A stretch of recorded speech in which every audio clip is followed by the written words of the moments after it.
తిరుపతి జిల్లా బాక్రాపేట పోలీస్ స్టేషన్లో మంచు మనోజ్ హల్చల్ చేశారు. పోలీసులు వెంబడిస్తున్నారంటూ అర్ధరాత్రి స్టేషన్లో బైఠాయించారు ఆయన.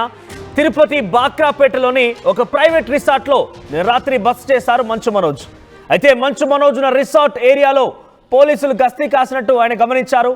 విధుల్లో భాగంగా ఆ రిసార్ట్ ముందు మంచు మనోజ్ బౌన్సర్ ఉండగా ఆ బౌన్సర్లని ప్రశ్నించారు పోలీసులు. దీంతో పోలీసుల తీరుతో ఎస్ఐతో తీవ్ర వాగ్వాదానికి దిగారు మంచు మనోజ్. ఎస్ఐ రాఘవేంద్రతో వాగ్వాదానికి దిగారు.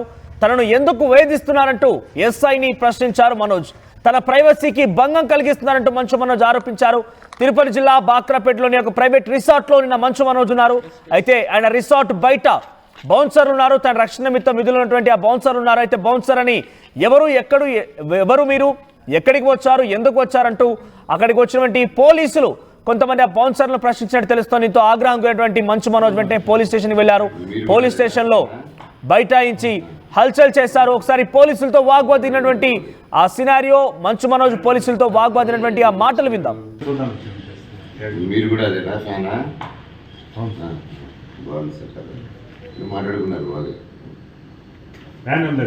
అదే ఎందుకు వచ్చినారు, ఇదేంది, ఇది మనంతా ఒకే ఏరియా, ఇదే ఊరా మీది కూడా కదా, అదే బెల్ట్ కదా, మనందరూ నోటు దూరం, దానికి ఇటు ఉంది మన ఏరియా.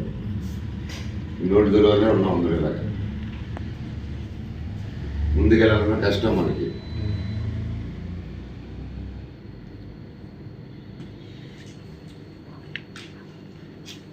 ఈ టైం లేదు సార్, ఈ టైం ఏం చేస్తున్నాయి కదా మీరు చెప్పండి.